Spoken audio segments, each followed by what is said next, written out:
नवऱ्याच्या मृत्यूनंतर शकुंतला खूपच हळवी झाली होती व तिची तब्येत खूपच खालावली होती. पण तिच्या 2 मुलाकडे बघून ती पुन्हा त्यांच्यासाठी जीवन जगायला सुरुवात करते. ती मनाशी निश्चय करते की आता खचून चालणार नाही, तर या 2 लेकरांच्या भविष्यासाठी आपल्याला कणखर बनावे लागेल. तिची तब्येत ही आता पहिल्यापेक्षा बरी झाली होती. आता ती शेतात कामाला जाऊ लागली. 2-3 महिने निघून गेले. शकुंतला माहेरी गेली. तिथे ती 15-20 दिवस थांबली. पुन्हा शेतातील कामे सुरू झाले म्हणून आपल्या सासरी आली. आता मोठी जाऊ आणि मधली जाऊ शकुंतलावर रुबाब करायच्या. तिच्या आणि स्वतःच्या लेकरांमध्ये भेदभाव करायच्या. गाई म्हशी शेळ्या घरी होत्या, स्वतःच्याच होत्या, तरी शकुंतलाच्या लेकरांना दूध देताना त्यात पाणी मिसळायच्या. बिस्किट कुरकुरे स्वतःच्या लेकरांना दुकानातून काय काय खायला आणले असेल ते शकुंतलाच्या लेकरांना द्यायच्या नाहीत. तुमच्या बापाने तर आमच्यावर उपकारच केला आहे. आम्हाला तुम्हाला सांभाळत बसावं लागतंय. आम्ही तुम्हाला सांभाळतो, तेच उपकार माना, असे त्या लेकरांना म्हणायच्या. किती केलं तरी लहान लेकरं ते कधी कधी खूपच रडायचे. शकुंतलाला खूप वाईट वाटायचे. ती त्यांना बाळाचं खाल्लेलं चांगलं नसतं असं समजवायची. तर कधी 2 दणके देऊन द्यायची. त्यातली त्यात शकुंतलाच्या मुलीसोबत घरात खूपच भेदभाव केला जायचा.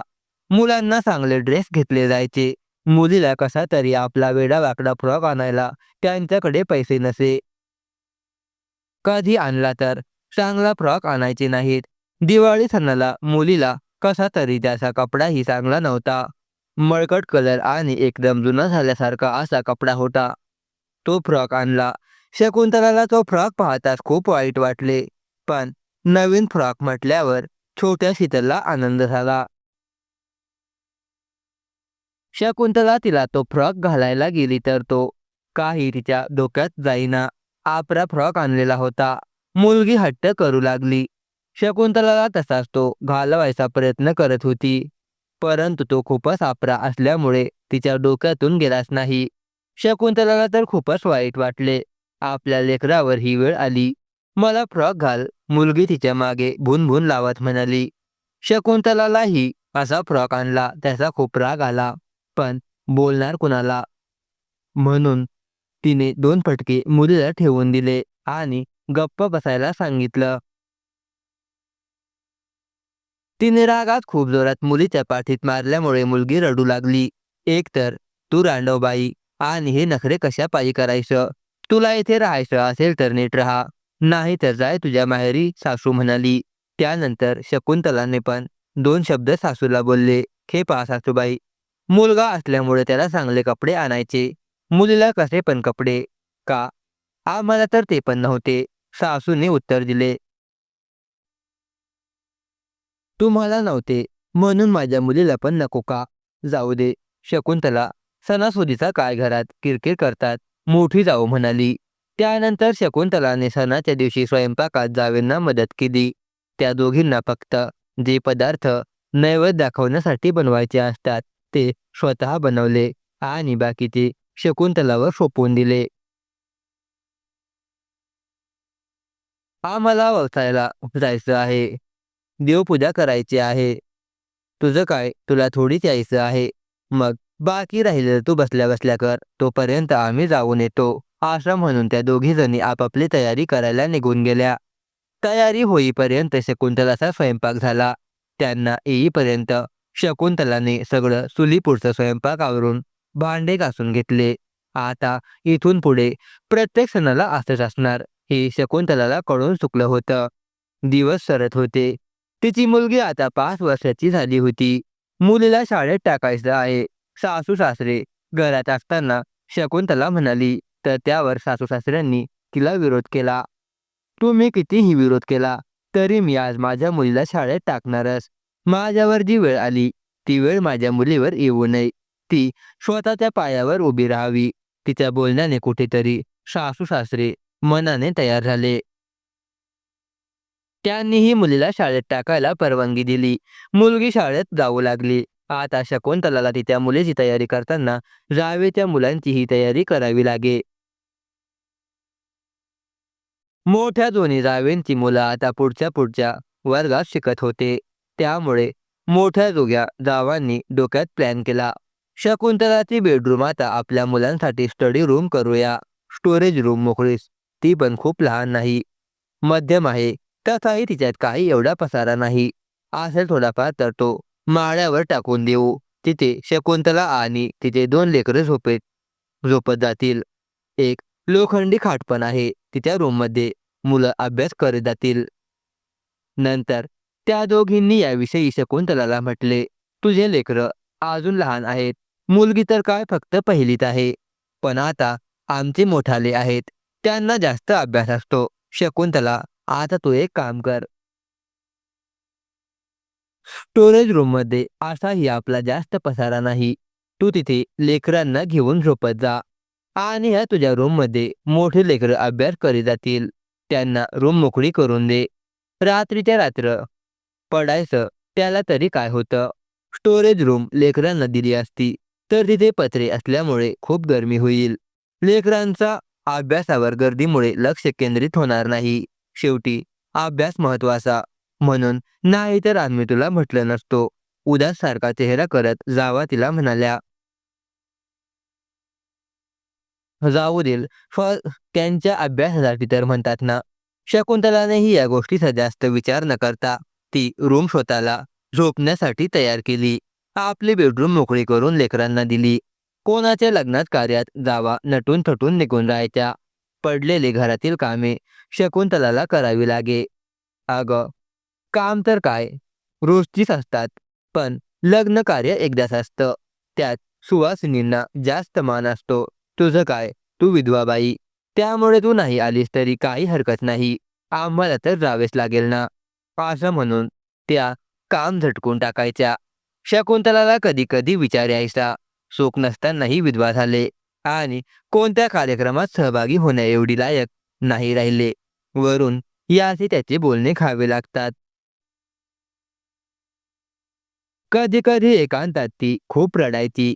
पुन्हा स्वतःला सावरत शांत करत उठून कामाला लागायची. आता पुढे तिचा मुलगाही मोठा झाला. तोही शाळेत जाऊ लागला. अभ्यास करून मुलगी आईला घरकामात मदत करी. दिवसेंदिवस मुलगी मोठी होत होती.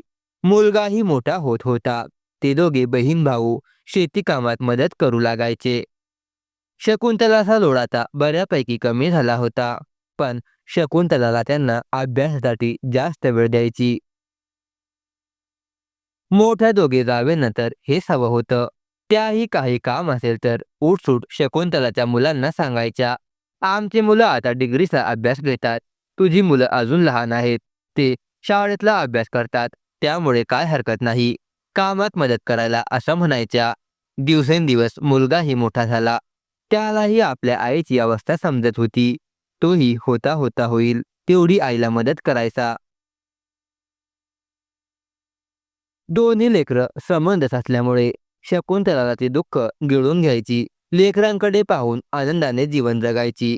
शकुंतलाला मिळणारी वागणूक मुलांच्या लक्षात यायची. मम्मी, तू कुणाच्या घरी कार्यक्रमाला का जात नाहीस? आज ना माझ्या मैत्रिणीच्या काकूला बाळ होणार आहे. त्यामुळे त्यांच्या घरी खूप मोठा कार्यक्रम आहे. तू चल. छोटी शीतल आग्रह करू लागली. शकुंतला नको बोलणार तोच तिच्या मोठ्या जावेने ऐकले. ए पोरी, हे काय ग नवीनच काढलं बाई. तुझ्या आईला कुठे घेऊन जात आहेस? तिथे काही अघटित घडायला घेऊन जातेस का? म्हणजे काय ग काकू? छोटी शीतल नाराजीच्या स्वरात केविलवाना चेहरा करून म्हणाली. तुझ्या आईमुळे तिथं काहीतरी वाईट होईल. या शब्दांनी शकुंतलाच्या मनात खूप घाव केले. दिवस सरत होते. कधी कधी तर घरातील पुरुषांच्या वासनामय नजरांना शकुंतलाला बळी पडावं लागायचं. त्याकडे शकुंतला दुर्लक्ष करीत होती. तर कधी शेतात जाताना त्या वासनेच्या निखाऱ्याने भरलेल्या नजरांना तोंड द्यावे लागे. काही भक्षक तर आपलाच माल आहे ही या हेतूने आपापसात कुजबूज करायचे की ही खूप कोरडी पडली असेल. तिची गरज कोण भागवत असेल काशी टिंगल उडवायचे. ते ऐकून शकुंतलाला भिसारी यायची आणि तिची तळपायाची आग मस्तकात जात असे. पण घरातून साथ मिळणार नव्हती. जर यांच्या नादी लागलं तर आपल्या लेकरांच्या मनावर, अभ्यासावर याचा परिणाम होईल. त्यामुळे ती दुर्लक्ष करायची. पुरुषांची तर सोडा हो, बाया पण तिचा आदर करत नसत. विहिरीवर पाण्याला गेल्यावर सकाळ सकाळ तिचं तोंड पाहायचं नाही, असं म्हणायच्या. सकाळ सकाळ विधवा बाईचं तोंड पाहायची वेळ आली. ही तरी कशाला सकाळ सकाळी उठून पाण्याला आपलं पांढऱ्या कपड्याचं तोंड घेऊन निघते. काय माहिती बाई, अशी कुजबूज आपापसात करत होत्या बाया. शकुंतलाला हे असं जीवन जगण्यापेक्षा जीव देऊन मेलेलं बरं असं वाटू लागलं. परंतु आपल्या लेकरांकडे कोण पाहणार या जबाबदारीने ती जगत होती. आता शकुंतलाची मुलंही मोठे झाले होते. दोघेही शिकत होते. दीपकची 10वी झाली होती. शीतलची 12वी झाली होती. मोठे जावेची मुलं दोघे नोकरीला लागले. मोठ्या जावेच्या मोठ्या मुलाचं लग्न होतं. हळदी कार्यक्रम चालू होता. त्यात सर्वजण धमाल करत होते. 5 वाजता हळदीसाठी तू बाहेर मंडपात येऊ नकोस ग, तू घरातच थांब. करड्या नजरेने शकुंतलाकडे पाहत मोठी जाऊ शकुंतलाला सकाळीच म्हणाली होती. चुलतीचं हे बोलणं शीतलने ऐकले. ती आता 10वी झालेली मुलगी होती. या गोष्टीसाठी तिलाही खूप वाईट वाटलं. पण शीतल चुलतीपुढे काही बोलू शकत नव्हती. ती शांत बसली. त्यानंतर दिवस सरून गेले. पाहता पाहता मोठ्या जावेच्या मुलाचे लग्न पार पडले. 1-2 महिने निघून गेले. नंतर मोठ्या जावेच्या सुनेला दिवस गेले. 7 महिने पूर्ण होणार होते. आज वाड्यात डोहाळ्याचा कार्यक्रम ठेवलेला होता. डोहाळ्याच्या कार्यक्रमानंतर सून माहेरी बाळंतपणासाठी राहणार होती. शकुंतलाला तर सासूने आणि जावेनी सांगितले की तू रांडव आहेस, त्यामुळे माझ्या सुनेवर तुझी सावली पडता कामा नये. तू आज तुझ्या रूममध्येच बसून राहा. आजच्या दिवस तुला आराम, सासू म्हणाली. खुन्नशीपणे हसत दोघी जणी निघून गेल्या. दिवस सरत होते. आता घरातल्या लग्न कार्यात प्रसंगात देखील शकुंतलाला दुजे भावाची वागणूक मिळत होती. परंतु आपल्या लेकरांची पुढील शिक्षण, लग्न अजून व्हायचं आहे, त्यामुळे ती बिचारी सोडून देत होती. नंतर मोठ्या जावेंनी नवऱ्याकरवी शेत वाटून मागितले. सासू सासऱ्यांनी त्या दोघींना शेत वाटून दिले. दोन्ही मोठ्या मुलांच्या नावावर त्यांच्या वाट्याची शेती करून दिली. ती वाटून घेतल्यावर सर्वजण वेगवेगळे राहू लागले. मुलंही चांगल्या नोकरी पाण्याला लागले होते. म्हणून मोठ्या दोन्ही जावेंनी आणि दिराने वेगळे घरदार बांधून घेतले. त्यानंतर शकुंतला वाड्यामध्ये सासू सासरे राहू लागले. शकुंतलाच्या वाट्याची शेती मात्र सासऱ्यांनी स्वतः त्याच नावावर ठेवली. शकुंतलाच्या शीतलची 12वी झाली. ती चांगल्या मार्काने पास झाली. तिला पुढील शिक्षणासाठी घरातून विरोध होऊ लागला. लग्न करून टाकूया म्हणजे मुलीचं टेन्शन नाही राहणार, असे आजी आजोबा, मोठे चुलते चुलत्या म्हणू लागल्या. त्यावर शकुंतलाने विरोध केला. ती म्हणाली, माझ्या नवऱ्याच्या वाट्याची शेती मला वाटून द्या. मी शेतीत कष्ट फोन करून माझ्या दोन्ही मुलांना शिकवता येईल. तुला काय आता कष्ट करता येईल ना? का तिला लग्न करायचं असेल, तिच्या आईबापाने तिला नवरा पाहिला असेल, असं सासू म्हणाली. हा सासूबाई, बरोबर आहे तुमचं. तसंच काहीतरी दिसतं म्हणूनच ही शेती वाटून मागत आहे. जावा खुन्नशीपणे हसत म्हणाल्या. असं काही नाही, मी फक्त माझ्या लेकरांच्या भविष्यासाठी म्हणत आहे, शकुंतला म्हणाली. या शब्दांनी शकुंतलाच्या काळजावर घाव घातले आणि तिच्या डोळ्यातून अश्रूंच्या धारा वाहू लागल्या. आम्ही तुझ्या मुलींना शिकवू. चला, मुलीचे शिक्षण तर होत आहे ना. शकुंतलाने मनाशीच विचार करून स्वतः शांत राहिलेलं बरं असं ठरवलं. मुलीचे शिक्षण झालं. ती स्वतःच्या पायावर उभी राहिली. पाहता पाहता ते सरकारी शाळेमध्ये शिक्षिका म्हणून नोकरीला लागली. चुलते चुलत्यांनी तिच्यासाठी स्थळ पाहिले, पण आपल्यासोबत जी फसगत झाली ती आपल्या मुलीच्या बाबतीत होता कामा नये. म्हणून शकुंतलाने आपल्या भावाला मुलीच्या सासरी पाठवून घरदार पाहून यायला आणि मुलाची सगळी इन्क्वायरी काढायला सांगितली.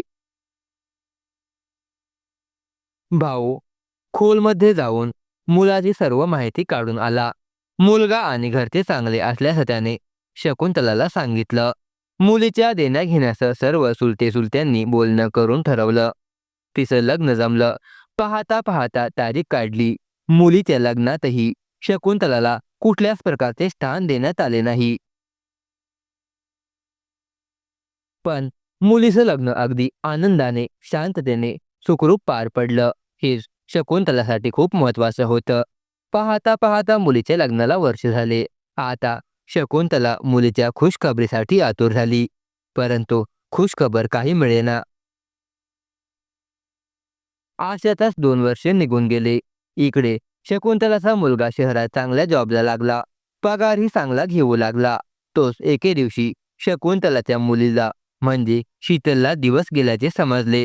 शकुंतलाला खूपच आनंद झाला. आता 5 दिवस सरले. पहिली डिलिव्हरीसाठी मुलगी माहेरी आली. दिवस पूर्ण भरल्यावर तिने एका गोड परीला जन्म दिला. त्याच महिन्यात दीपकचं प्रमोशन झालं. त्याचा पगार लाखाच्या घरात सुरू झाला. म्हणून त्याने आपल्या भाचीचं नाव धनश्री ठेवलं.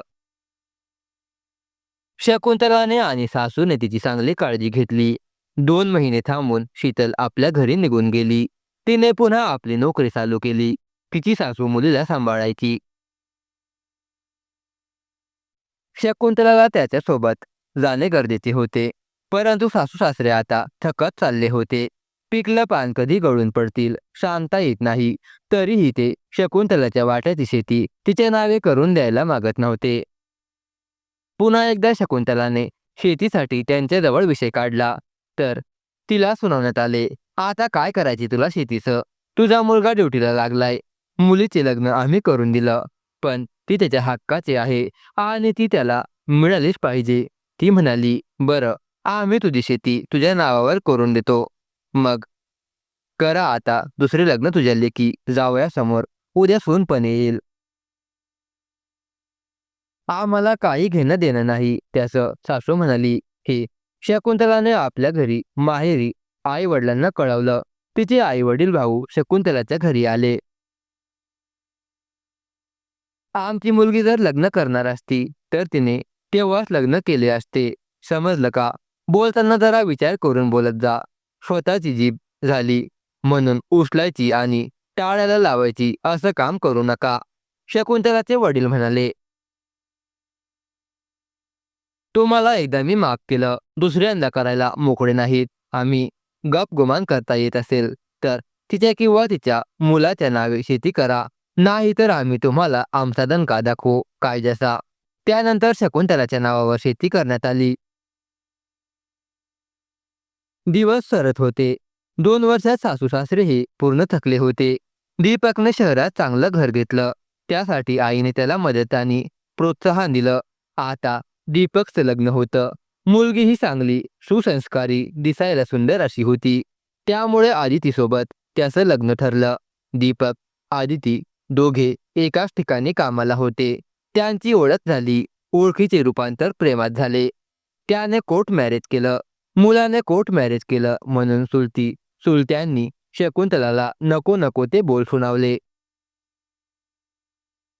त्यानंतर त्यांनी शकुंतलाला सोबत बोलणं बंद केलं. लग्नानंतर मुलगा आईला शहरात राहायला ये म्हणायचा. शेवटच्या दिवसात सासू सासऱ्यांची सेवा करण्यासाठी आपल्या मुलाच्या लग्नानंतर शकुंतला थोडे दिवस गावीच राहिली. वृद्धापकाळाने 1 वर्षाच्या आत सासू सासरे गेले. शेवटचे दिवस शकुंतलाने सासू सासऱ्यांची सेवा केली. जावा तर आपल्या सासू सासऱ्यांपासून वेगवेगळे राहत होत्या. त्यामुळे साध्या सासू सासऱ्यांना त्यांनी गोळ्या औषध वेळेवर घेतात की नाही हे सुद्धा कधी विचारलं नाही. मग सासू सासऱ्यांच्या निधनानंतर जावेंनी येऊन शकुंतलावरच आरोप करायला सुरुवात केली. तिने त्यांचा माल असून त्यांचे हाल केले. त्यांना गोळ्या औषधाला पैसा खर्च केला नाही. वेळेवर जेवण पाणी नाही. फक्त सांभाळायचा दिखावा करत होती असं काय काय बोलल्या. तेव्हा दीपकला त्यांचा मनस्वी राग आला. त्याने त्यांना चांगलं सुनावलं. माझ्या आईने त्यांची सेवा केली. ती मनापासून केली. तुम्ही साधा विचारलं सुद्धा नाही आणि आज काय तोंड घेऊन बोलत आहात? दोघींपुढे हात जोडत दीपक म्हणाला, काकी मला माफ करा. मी लहान तोंडी मोठा घास उचलत आहे. पण आता वेळ आली आहे. शांत राहून काहीही साध्य होणार नाही. हे मला कळून चुकलं, म्हणून मी बोलत आहे. माझी आई आतापर्यंत सहन करत आली, त्याचा तुम्ही गैरफायदा घेत आहात. ते आता पुरं झालं. तू तर बोलूच नको. तू तुझ्या बापासारखाच आहेस. बापही असेच वाईट वागून गेला. तू पण त्याच्या पायावर पाय ठेवला आहेस. मोठ्या दोन्ही चुलत्या म्हणाल्या. तसा दीपक तापला आणि एवढा वेळ शांत बसलेली शकुंतला सुद्धा चिडून जोरात बोलू लागली. तोंडाला येईल ते बोलू नका. माझ्या लेकराबद्दल असं भलतं सलतं बोललेलं मी खपवून घेणार नाही. शकुंतला ओरडून लालबुंद होत म्हणाली. काय झालं? कशाने मेला? त्याचा बाप असंच याच्या त्याच्या मुलीवर वाईट नजर ठेवून. मीरासोबत तर त्याने हद्दच पार केली. त्या मुलीच्या सोबत बळजबरीने तिच्यावर अतिप्रसंग केला. तिच्या वडिलांना समजल्यावर त्यांच्या पोलीस केसच्या धमकीमुळे भीतीपोटी हाच अगोदर विषारी औषध घेऊन आत्महत्या करून मेला. आज दीपकला त्याच्या वडिलांच्या आत्महत्या करून मरण्याची खरी हकीकत माहिती झाली. हे ऐकून त्याची तळपायाची आग मस्तकात गेली. अशा माणसांमुळे माझ्या आईवर विधवा पण आलं होतं, याचं दीपकला खूप वाईट वाटलं. अशा नीच प्रवृत्तीच्या वाईट माणसामुळे माझ्या आयुष्याची बर्बादी झाली आणि इतकं मानसिक वेदनादायक अर्थहीन जीवन जगावं लागलं, याचं शकुंतलाला खूप वाईट वाटलं. त्यानंतर आजी आजोबांचे शेवटचे सर्व संस्कार विधी जे असतात ते पार पडले आणि मग दीपक शकुंतलाला घेऊन शहराकडे आला. तोच शकुंतलाचे लक्ष भिंतीवर असणाऱ्या कॅलेंडरकडे गेले. शकुंतलाने कॅलेंडरकडे पाहिलं तर आज 12 मे होता. म्हणजे आज तिला शहराकडे येऊन 3 वर्षे होऊन गेली. अगदी सुखात समाधानात कळाली सुद्धा नाहीत. अरे बापरे, 3 वर्षे निघून गेली, ती मनाशीच म्हणाली. दरवाजाची बेल वाजली तशी ती आपल्या भूतकाळातून बाहेर वर्तमान काळात आली व तिने दरवाजा उघडला तर समोर आदिती एकटीच उभी होती. आई, खूप छान दिसत आहात. आवडली ना तुम्हाला साडी? हो, खूपच आवडली. म्हणून तर मी अजून साडी चेंज केली नाही. चला चेंज करायला, असं म्हणत आदिती तिला स्वतःच्या रूममध्ये घेऊन जाऊ लागली. अगं पण मी इथंच करते ना, मला कुठे घेऊन जात आहेस? चालताना गोंधळल्यासारखं शकुंतला तिला म्हणाली. त्यावर आदिती काही न बोलता लक्ष नसल्यासारखं फक्त हाताला धरून स्वतःच्या रूममध्ये घेऊन गेली. आदिती तिला स्वतःच्या रूममध्ये घेऊन गेली. तोच दरवाजाची बेल वाजली. आई, तुम्ही साडी चेंज करून हा ड्रेस घाला. मी पाहते बाहेर कोण आलं आहे ते. तोपर्यंत दीपक, शीतल आले. तिकडे अर्ध्या तास त्यांनी शकुंतलाची रूम सजवली. टेबल डेकोरेट करून त्यावर गुलाबाच्या पाकळ्यांनी आई नाव काढले. इकडे आदितीने पुन्हा आपल्या रूममध्ये येऊन सासूला म्हटले. आवरलं का आई? आपल्याला जरा एका ठिकाणी जायचं आहे, असं म्हणत. अगं, त्यासाठी नवीन ड्रेस कशाला आणायचा? घालून तर पहा, आवडतो की नाही सांगा. तिच्या आवडीचा आकाशी कलरचा कुर्ता आणि व्हाईट कलरची प्लाझो होती. शकुंतलाने तो ड्रेस घातला. आदिती, जरा चहा बनवशील का? आज आनंदाच्या भरात डोकं पण दुखत नाही, पण एक सवय झालेली आहे, म्हणून मी तुला चहा बनवायला सांगत आहे. नाहीतर बनवू का मी? आपण दोघी चहा घेऊ. नको आई, मी बनवते. आई, असं म्हणत ती बाहेर गेली. जाताना तिने रूमच्या दरवाजाची बाहेरून कडी लावली. शकुंतलाने स्वतःला आरशामध्ये पाहिले. चहा पिण्यासाठी ती रूमच्या बाहेर हॉलमध्ये यायला लागली तर रूमचा दरवाजा बाहेरून लावलेला होता. आज ती चुकून दरवाजाची बाहेरून कडी लावून गेली वाटतं. असं कशाला विनाकारण आतमध्ये कोंडून जाऊ शकते? शकुंतला मनाशी हसत म्हणाली. शकुंतलाची रूम सजलेली आदितीने पाहिली. तरीही अजून 5-10 मिनिटे लागतील. तोपर्यंत आई आणि तू तिथेच थांब, शीतल म्हणाली. इकडे शकुंतला थोडा वेळ बसून राहिली. 15 ते 20 मिनिटांनंतर आदिती रूममध्ये आली. शकुंतलाने चहा घेतला. तोपर्यंत रूम सजावट पूर्ण झाली होती.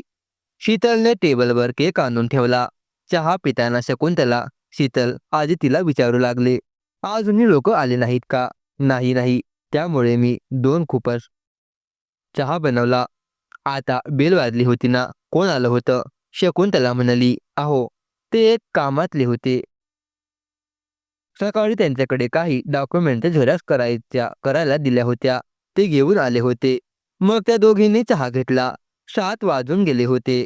इकडे शीतल आणि दीपकने सगळी सजावट व्यवस्थित झाली असल्याची खात्री करून घेतली. दीपक, शीतल आणि तिचा नवरा रूममध्येच होते.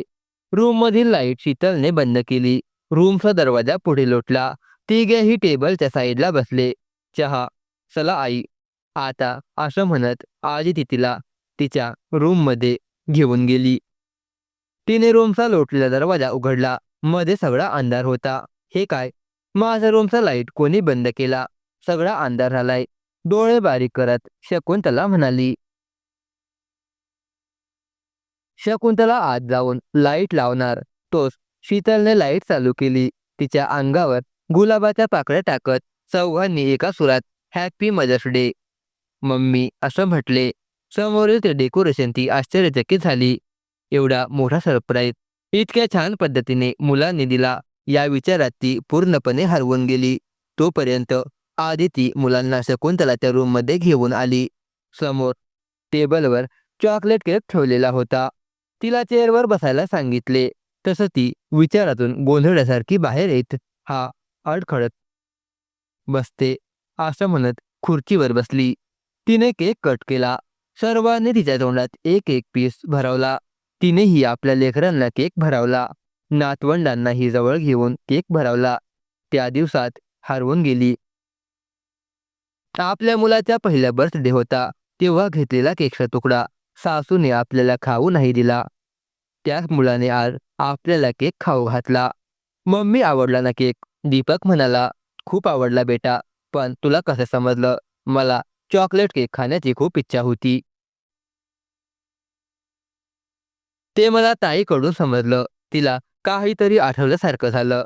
तेव्हा तिने मला सांगितलं ताईला चॉकलेट केक आवडतो. मग आम्ही नियोजन केलं. पुन्हा ती दीपकच्या पहिल्या वाढदिवसाच्या आठवणीत हरवली. सासूने केक खाऊ दिला नाही.